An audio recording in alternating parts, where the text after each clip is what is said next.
नमस्कार दोस्तों, YouTube के मेरे चैनल यूपी बोर्ड पढ़ाई में आपका स्वागत है।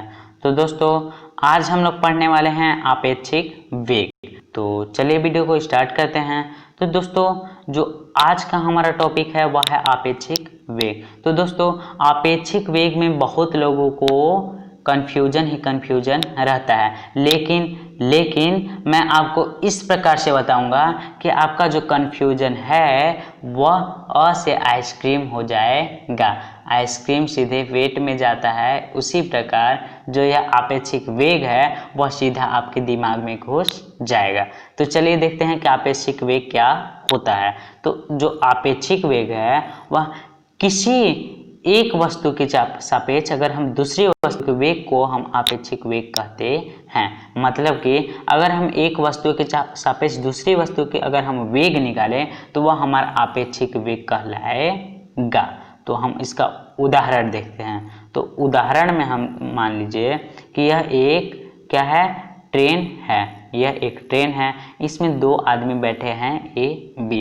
मान लीजिए कि आप भी कोई कहीं ट्रेन से यात्रा कर रहे हैं और आपके साथ आपके पिताजी बैठे हैं।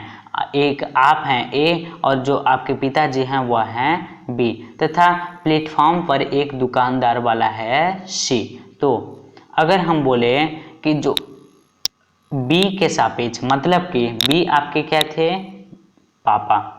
तो बी क्या थे, पापा। ए थे आप, और जो यह सी था वह क्या था, दुकानदार। और जो ट्रेन है वह 30 किमी प्रति घंटा से इधर की ओर चल रही है। किधर ट्रेन चल रही है, इधर। कितने, 30 किमी प्रति घंटा से।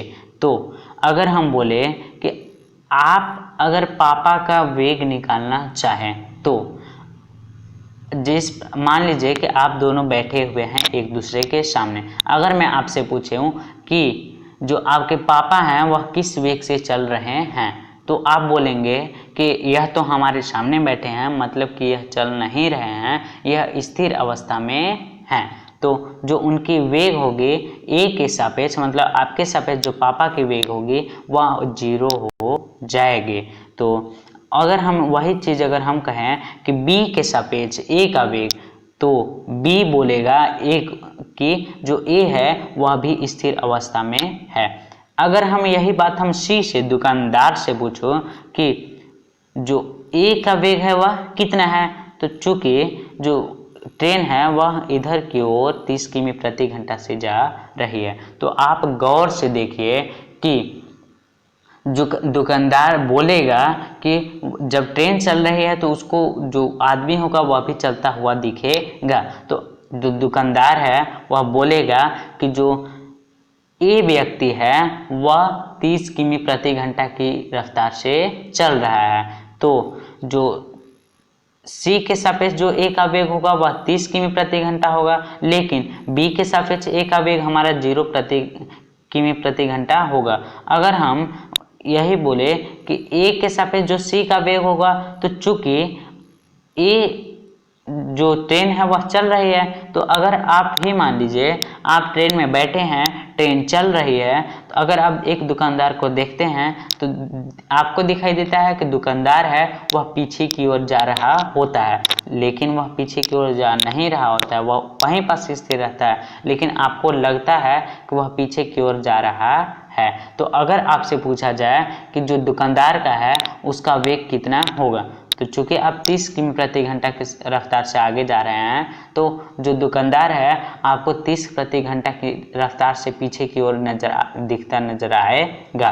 तो जो ए के सापेक्ष जो सी का वेग होगा वह -30 किमी प्रति घंटा होगा, क्योंकि जो ट्रेन है वह इधर की ओर जा रही है, लेकिन जो ए के सापेक्ष जो सी है वह इधर की ओर जा रहा है, इसीलिए -30 किमी प्रति घंटा होगा। तो आइए इसको हम देखते हैं कि जो अब हम देखते हैं भी ए बी। तो भी ए बी कहने का मतलब है कि जो ए का वेग है वह बी के सापेक्ष, यहाँ पे भी ए बी इस प्रकार अगर आपको लिखा होगा, मतलब कि ए का वेग जो यहाँ पास लिखा होगा उसका वेग किसके सापेक्ष, इसके सापेक्ष। तो ए का वेग बी के सापेक्ष। तो हमने देखा कि जो ट्रेन था यह मान लीजिए ट्रेन है, तो अगर हम जो बी कहेगा कि जो ए है वह स्थिर अवस्था में है, मतलब कि उसकी कोई भी वेग नहीं कर रही, मतलब कि वह चल नहीं रहा है, तो उसका जो वेग होगा वह 0 किमी प्रति घंटा होगा। अगर हम यह बी ए करें, मतलब कि बी का वेग ए के सापेक्ष, तो ए भी बोलेगा कि वह नहीं चल रहा है, मतलब कि उसका वेग 0 किमी प्रति घंटा होगा।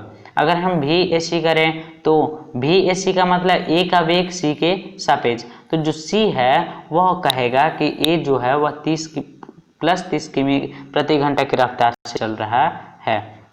इसी प्रकार अगर हम भी सी ए करें, मतलब कि सी का जो वेग है वह ए के सापेक्ष कितना होगा, तो जो ए बोलेगा कि जो सी है वह -30 किमी प्रति घंटा की रफ्तार से चल रहा है।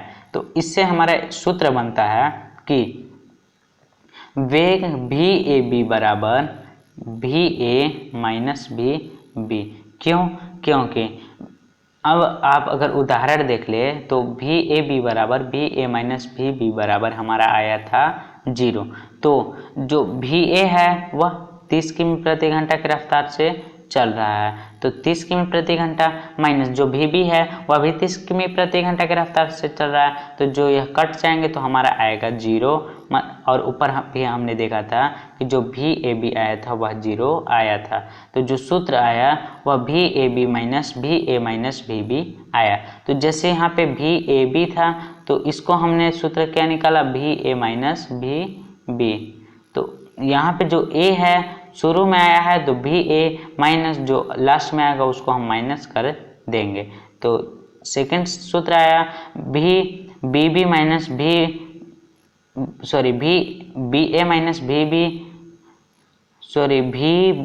ए बराबर भी बी माइनस भी ए, भी ए सी बराबर भी ए माइनस भी सी, भी सी ए बराबर भी सी माइनस भी ए, जहाँ क्रमशः भी ए हमारा जो है वह ए का वेग है, भी बी हमारा बी का वेग है तथा भी सी हमारा सी का वेग है।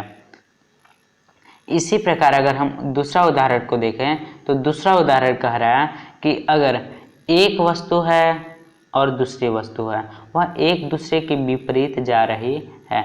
मान लीजिए आप ही कोई अपने दोस्त के से विपरीत दिशा में खड़े हैं और आप एक तरफ जाएं 5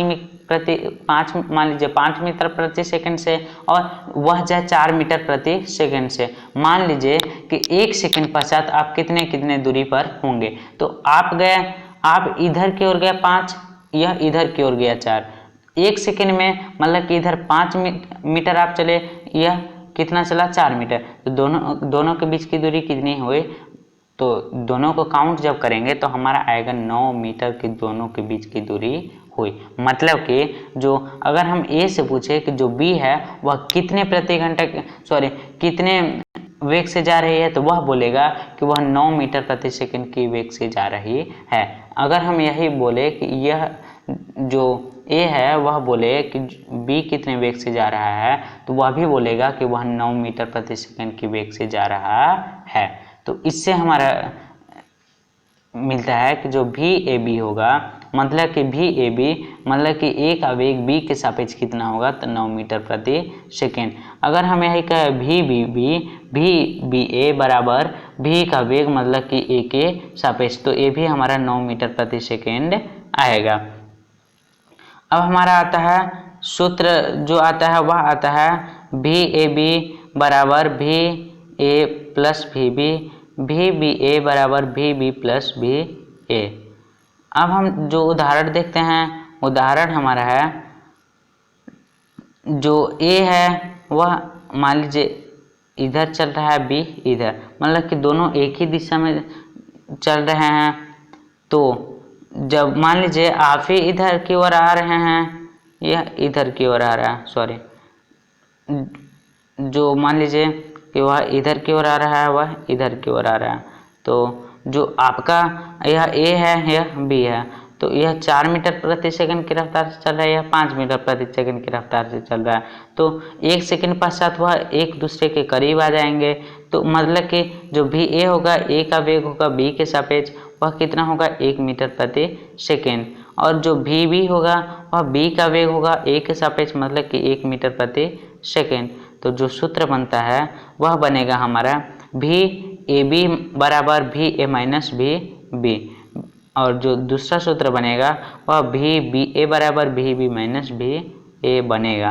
तो हमने देखा यहाँ पे कि जब वस्तुएं एक दूसरे के विपरीत चल रही थी तो उन दोनों का अगर सापेक्ष वेग निकाल रहे थे तो हम दोनों के वेग को प्लस कर रहे थे। अगर जो दूसरा हमने देखा कि अगर वस्तुएं एक ही दिशा में चल रही हैं तो जो उनके वेग को हम माइनस कर रहे थे। तो आज के लिए बस इतना ही दोस्तों। आई होप आपको यह वीडियो पसंद आई होगी। तो अगर आपको वीडियो समझ में आया होगा तो प्लीज़ लाइक ज़रूर करें तथा कमेंट करके ज़रूर बताएं कि आपको यह वीडियो कैसी लगी।